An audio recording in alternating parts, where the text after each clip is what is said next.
Ngayon gagawa tayo ng DIY bracelet, lucky charm. Ito yung nagawa kong sample. So, ito yung mga materials natin. Kailangan natin ng yarn para sa gagawin nating bracelet, lucky charm bracelet. Mayroon tayong dalawang haba ng yarn na isang 45 inches at saka isang 35 inches. At yung beads naman, black ang napili ko. 16 inches, bali 17 kasama yung panlock. Tapos, dinagdagan ko na ng Saint Benedict, at saka Holy Family, at saka Evil Eye. So, ito na nga, yung una nating lubid na gagamitin para pansulot sa mga beads, yung 35 inches lang muna. Ngayon, depende sa inyo doon sa 16 pieces na beads. Kung anong design gusto nyo, kung gusto nyo dire-diretso siyang 16 pieces, bago ilagay yung Saint Benedict, at saka yung Evil Eye, Holy Family.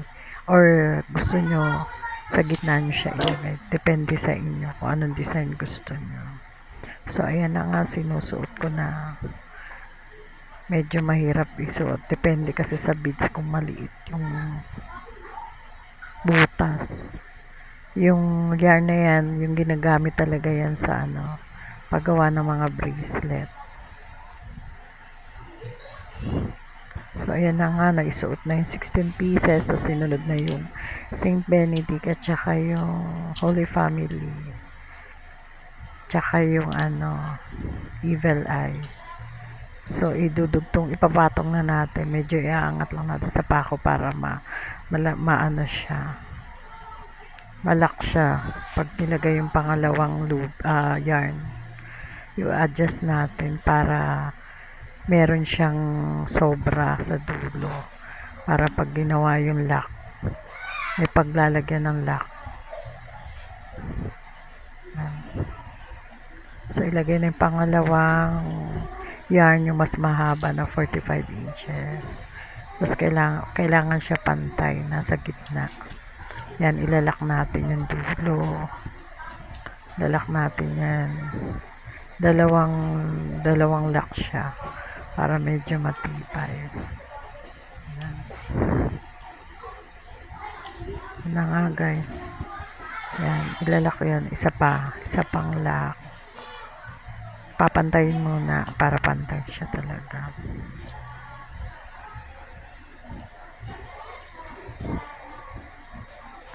So, isa pa para dalawa siya. Kada beads, tigda dalawang lock. Ayan. Ano lang yan, simple lang yung ginawa ko muna. Hindi ko muna ginawa ng maraming design para medyo madaling gayahin. Yan, ilulusot lang yung lubid sa ilalim. Tapos, uhugutin sa ibabaw yung kapila. Yan, para malalak mo siya. So, bawat beads, ganyan ang gagawin. Dalawang lock kada beads.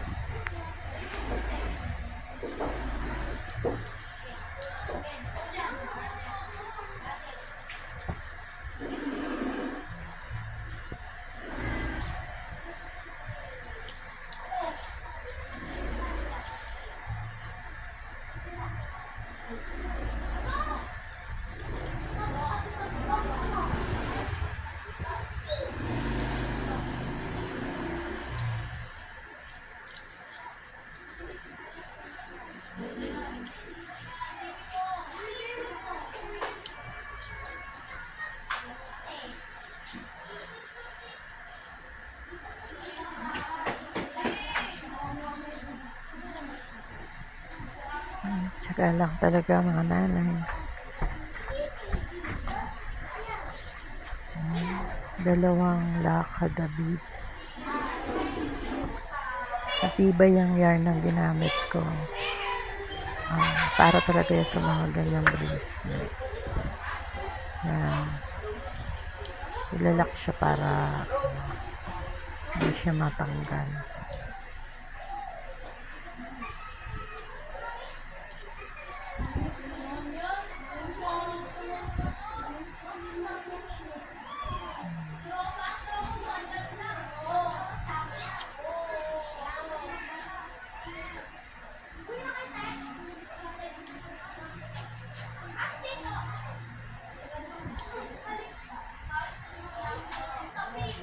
Yan, tuloy-tuloy lang. Yan, nandito na sa dulo. Bawat beads yan, 2 lock. Tsaka yung mga pang lucky charm. So, 2 lock yan sa pinakadulo. Tapos, tatanggalin na yung pagkakatali sa pako para ipirintas yung dulo para medyo matibay siya. Pirintas lang yung dulo.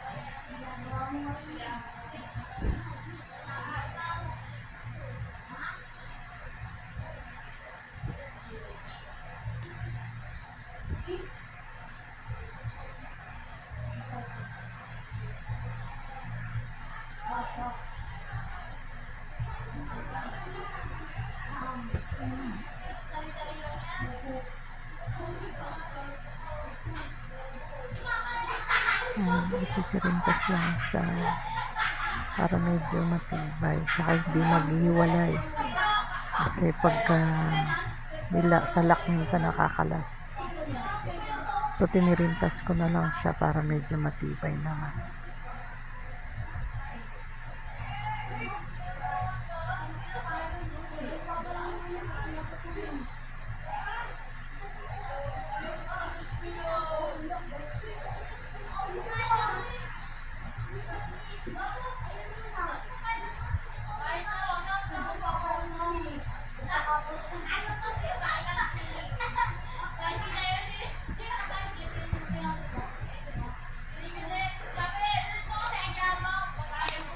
Tapos pagka yung dulo na papantay na lang para walang tanggalin yung sobra.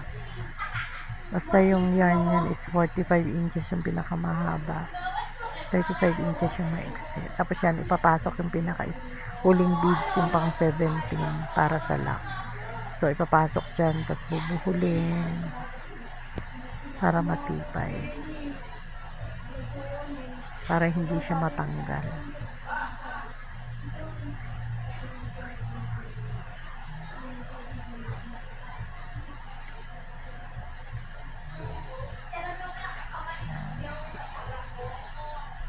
Ilalak lang siya. Tapos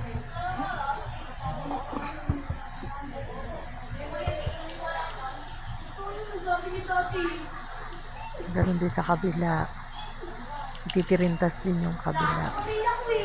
Tapos ipapasok doon sa pinakalock na yung pagsasalubungin para yun magsisilbing lock ng bracelet.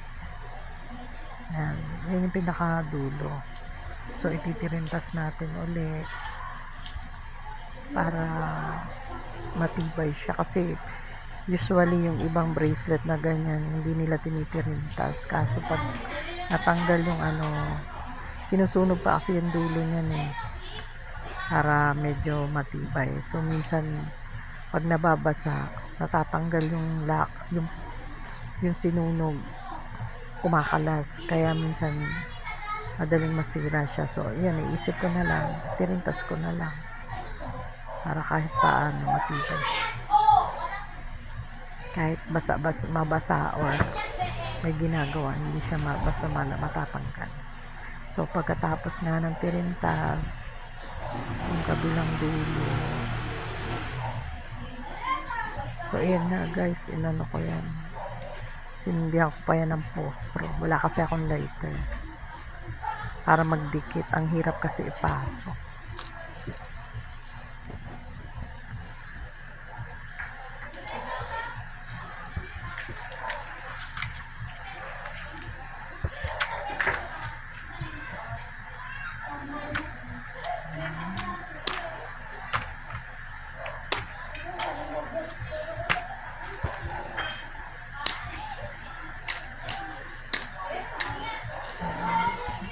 Ginamitan ko na ng pospro para magdikit, ayaw siya dumikit para sa lock. Parang lighter.